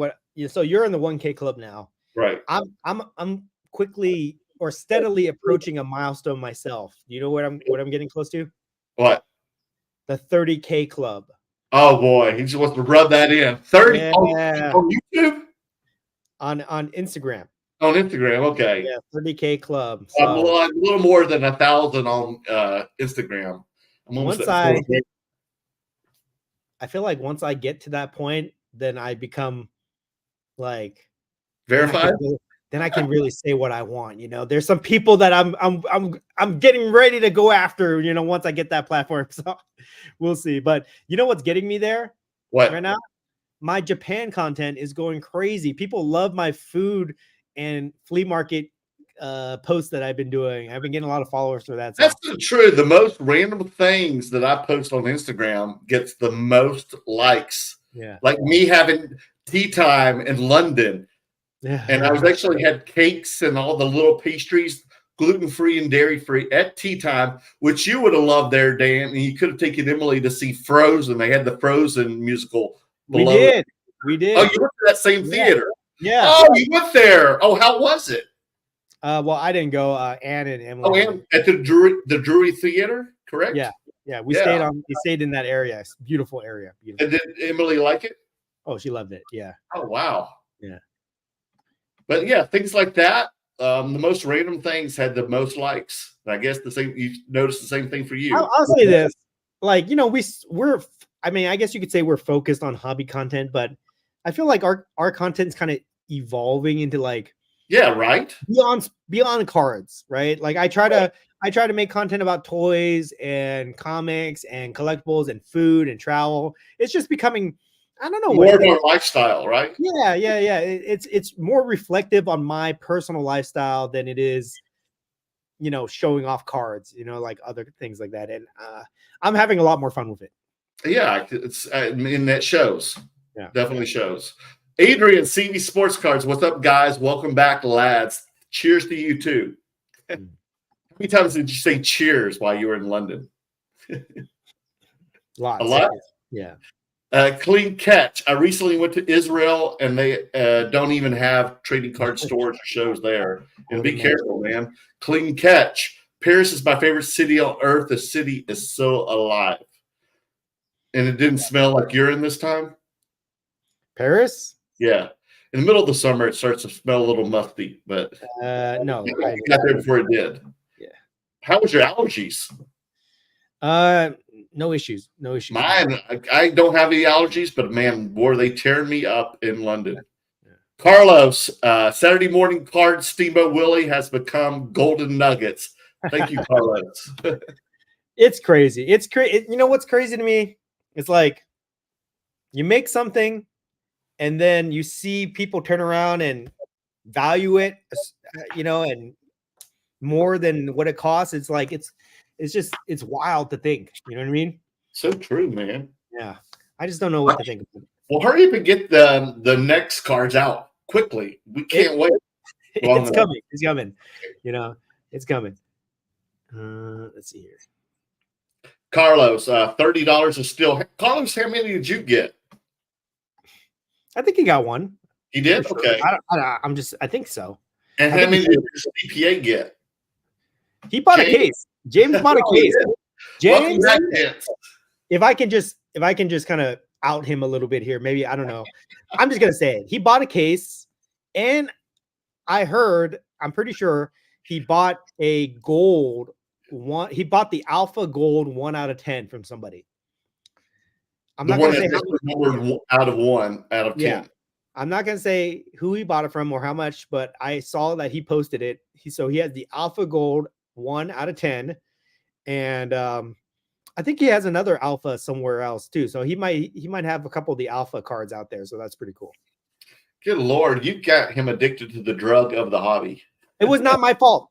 It was not. He's also a Piggy Banx collector. You have an intervention with your CPA. He's also a Piggy Banx collector, but it's not my fault. I didn't tell him to do this. You know what was happening is like for the past 3-4 years, he's like doing my taxes and he's like asking me questions, and I'm telling him, okay, I do this for the hobby and I have this and I'm selling this. And I probably just sunk into his head, like, what is going on here? Let me try to investigate. What is he doing here? Right. And I think that's how he got into it. How he ended up listening to our podcast so much, I have no idea. But he's a big supporter of us. And now finally, I think I've got him on the hook where I think we can get him on the podcast so he can answer, pressing tax questions for all the people in the hobby who don't want to pay money on the sales that they've been doing all these years. Yeah, man, he was watching our live stream from the London trade night. Yeah, great. Even that was the middle of the day. So, guys, if you haven't watched our live stream from the London show, watch it now. It's on the Curator channel right now. And go give him a follow. He calls himself the Hobby CPA. Oh, is that him on Instagram? Yeah, that's him on the Instagram, the Hobby CPA. So go look him up. Because you're going to want to know this guy. He can do taxes all across the country, guys. It's not just California. He can do taxes all across the country. Oh, wow. Good to know. Thank you, James. Carlos, great job, Dan, on the Saturday morning cards. Appreciate it. Thank you. Clean catch. I just opened mine and got a 48 of a 100. Oh, now, awesome. What variation is that one? There's the 100 one. That's the stars. That's the stars that you'll be giving away or selling at Burbank show style. Yeah. But it'll be silver stars, but there will be a special gold 1 of 1 that will be for every day at the Burbank card show. Yeah, so it'll be a different color variation, but it'll be the stars pattern, and then there will be a gold 1 of 1. And it'll be also come in a similar box. Yeah, it'll come in a special box. And if you stack all 4, if you go all 4 days, it'll create a special design. Yes. Nice. Really cool. James, look what he started. I know, James. Be careful, man. Let's see. Oh, look at this guy here. We got a little troll in here. Let me. Oh, yeah, troll. Should I answer this guy? Or a little Dobie. guy. Let's see here. Best by far 111 thought it was a sports card radio stream. Now, what in the world would make you think? How stupid do you have to be to think that this would be a sports card focused stream? And we've done over 100 shows for the past 2 years now. Over 100. Okay. If you know anything about us, you know that we are pop culture nerds. All right. So where in the world would you this much sport on the show? Yeah, we only, only like the big topics. So clearly this guy didn't know what he was doing. So I'm gonna have to put him in a timeout. I mean, just because he thought this was a sports card show, or he thinks something nastier. I don't know. These idiots. For years. Okay, now that they get me started for years, these idiots have been trying to like take us down for whatever reason. It's just like you can't. Okay. No matter what these guys try to do, you just can't stop us. Our reach is global now. Between Two Slabs is global, international. You're in the 1,000 club. Yeah, you're in the 1,000 club finally. You can't touch me on Instagram. I've got my own company now, Saturday Morning Cards. It's like these guys international. The degree of separation is so far between us and those people that are trying to like take us down for whatever reason. It's just like, whatever. They're wasting their time, which is just so sad to me, but it is what it is. James, again, your CPA. I got the Alpha Gold from Stefan. I knew that. The guy who got the God case, who's a good buddy. But Stefan only lives like right down the street. So I'm going to go drive down there after the show tonight and see what he got. See what he gives me. James, everything Dan touches turns to gold. That's why I'm watching him so closely. Well, yeah, he's got the inside information on me. You're itemizing everything for him too, James. Everything's a write-off, guys. Everything's a write-off. Okay. Wildcard X, thoughts on the new Piggy Banx site to purchase cards? Feels like it's next to impossible to get one anymore. I don't think so. I've actually gotten luckier, but he doesn't have the link on there right now. Guess he hasn't been selling as many cards. The only link I've seen recently this past week, it was the eBay link with the golf card. That was it. I will say this. I will admit that it is very difficult, even for me. Like before, if I wanted a card, I could call him up and I could get it, right? I could get it, no problem. Even for me now, it is difficult to get any of these releases. And it's really interesting to see what's happening with his stuff, because I feel like his cards are not for the hobby. They're for art collectors. And I feel like he's becoming mainstream for art collectors. Even like James was telling me, James is not a card collector, but James enjoys street art. I guess your CPA, James? Yeah, he likes street art. So that's how he got turned on to Piggy Banx. Like Banksy? Yeah, stuff like that, right? So and I've sold some of my Piggy Banx cards to other people that are not in the hobby, but they're art collectors.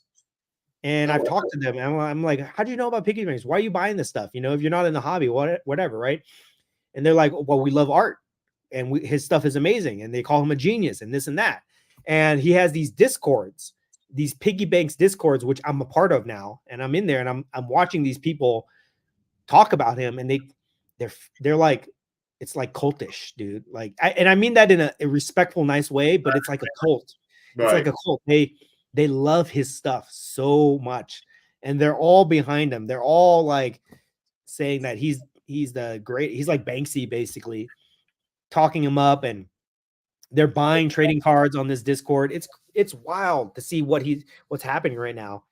And I don't know, it's weird because for me, I knew him when he was walking around card shows giving away his cards for free, trying to tell people, hey, my name's Piggy Banx, and I make these art cards here. I'd like to give you one. And people thought he can to push the product. People thought he was a joke, dude. People like, I don't want that shit. I don't want that shit. Whatever. And he was trying to give his cards away for free, and those cards are worth like $2,000-3,000 right now if you have any of those original Piggy Banx cards. which I do, by the way. And even me, like when he first came up to me, I just like custom cards. Nah, I'm good. I'm good, right? Good But luck he to was you, like, man. he was persistent about it. So I took the cards from him Yep. because they were cool subject. They were like Star Wars cards and things like that. So I was like, okay, that's cool, whatever. And then over time, I just kind of like, respected his hustle. So I wanted to help him. So I tried to encourage him, and that's how I kind of built my relationship with him Right. over the last years. But to see where he is now, it's crazy. I It's can crazy. imagine. It's like he's a big movie star now. You know, it's like he was like a struggling actor waiting tables for many years, and then now he's like grown up to be a big time movie star. You know, it's wild. Mhm. So Piggy Banx is definitely on fire, Yeah, and we've seen so many at card shows now from other vendors. They're buying them and selling them. people are paying money. People are paying good money, Yeah. thousands of dollars for these things, dude. Do you remember that one I sold at the National last year? Mm-hmm. I sold Oh, the Ronaldo crowning Messi. Yeah. Yeah, and you know, I'm not gonna say that started everything, but you know, it helped. I'm gonna take a little bit of credit for that, you know, and I always let Piggy Banx know about that, but for sure, I'm very proud of everything that he's doing. It's crazy. It's crazy for sure. Mhm. Yeah. All right, that is our last comment. So if we get any more comments, we'll get to them. But let me just kind of give a shout out to our sponsors again, because we are contractually obligated to shout these guys out at the beginning, at the end of every show here. Our top line sponsors, Zion Cases. You guys already know they're the top storage and display case maker in the hobby. So go check them out. Use my code Curator if you need to buy any of their stuff. He's got a lot of cool stuff, and I might be doing a collab with him at some point, doing a special Curator case. I'm trying to pitch it to the guys at Zion to give me my own Curator case. So we'll see if that happens. Red. It will be. It will have elements of that. Yes. Yeah. We'll see what happens. Oh, my girlfriend loved the fact that your Curator logo is on your wife's phone. So when you ring your Curator, Yeah. Maria found that very humorous. Okay, so let me just tell you this. When I got the new iPhone, Yeah. for some reason it does that. I don't know why. So I put the Curator sticker as my profile picture on my like Apple profile, whatever. Yeah. And every time I call somebody, it comes up as the Great Curator and it shows the sticker. So I don't know. It's not like I did it on purpose, but I think your wife has it as her screensaver too. But Maria, trust me, she does not. Trust me, she does not have it as a screensaver. She does not. But it's my profile pic. So if you have the new Apple phone or iPhone or whatever, then it will go up as my profile picture, which I think is hilarious. Every time I call people in the hobby, like my friends in the hobby, and they see that, they're like roll their eyes at me because they have to look at it. So it's so funny.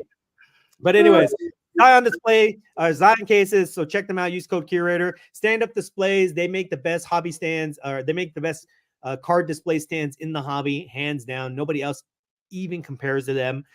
So use the code Curator for that. And you can buy the Curator stands on their website. You can buy the Great Curator stands on their website. They still have that for sale. So that's pretty funny. I think I've only ever sold 2 of those in the hobby. So that's kind of funny. Great Guard, a good friend of ours, Min from Great Guard. We love his stuff. So check him out. Use code Curator for that. Also, Veriswap, leading hobby trading platform, in the hobby. Definitely growing like crazy. Because I'm starting to get more and more trade offers now, like almost daily. Crazy. And it's more than just trade. You could buy cards on there. You can display cards. It's becoming like a communication. Not only just cards now. There's a lot more things are open to on there. You trade comic books and type photos and raw cards and all sorts of stuff. So Veriswap, definitely a friend of the channel and a great sponsor for us. And then Third Down Displays, our UK sponsor. They have they sell supplies. They have card prepping service. They're going to open a shop at the end of the year in Yorkshire. And then the real thing that they want us to promote is the Card Locker UK, which is a locker service similar to Ship My Cards. So if you buy anything in the UK, if it's small and you don't want to spend the money on shipping, you can send it to the locker. They will receive it, It will be a local UK address. They will receive it. They will open the package for you if you want. They will videotape and take pictures of the contents inside, and they'll keep it for you until you tell them you want to send it to America. And then they can even source things for you. So like, if you're at the show, or you can't go to one of the shows, or there's a vendor there that you want, they can help source items for you. I did a whole tour of the London Card Show. If anybody saw anything that they like, they can reach out to Third Down Displays, and they can source those items for you. And then soon they might even be a distributor for Saturday morning cards in the UK. So definitely, and they're great people, just great people. Nice. So nice. Yeah. So definitely want to support Third Down Displays. Give them a follow on Instagram, guys. And let's we got John Holt gave us a $4.99 super sticker, a blue sticker. John Holt, big supporter of the channel here. John, he says, thanks guys for all the great London content. My pleasure. It. Thanks for watching it all. Appreciate it, John. Thank you so much for your support as always. We appreciate you being entertained by our shenanigans in London. So that was pretty cool. Oh, yeah, we had a blast. We'd love to go back to Europe soon for some more European card shows, for sure. Now, here's the question. Okay, so now we did that in Europe, right? Can I get you to go to Asia with me? Can I get you to go to Japan? Hey, Asia's been to me. I better go to Asia soon. Stop it. Yes. So I think Merlin in Japan. We need to make that happen. I mean, never leave. Yes. I mean, never leave. Yeah. All around with my Merle kimono. Yeah. Oh boy. Okay, I can see it now. All right. And then one more comment from John here. Let's fucking go. Let's fucking go. John, did you get one of these? I don't know. I remember seeing your name. Did you get one of these, John? I don't know. Let me know if you got one of those. Hurry up and tell us. Yeah. Before we sign off. Yeah. Also, guys, I left all the links below. So all our sponsors, their Instagram links are in the descriptions down below.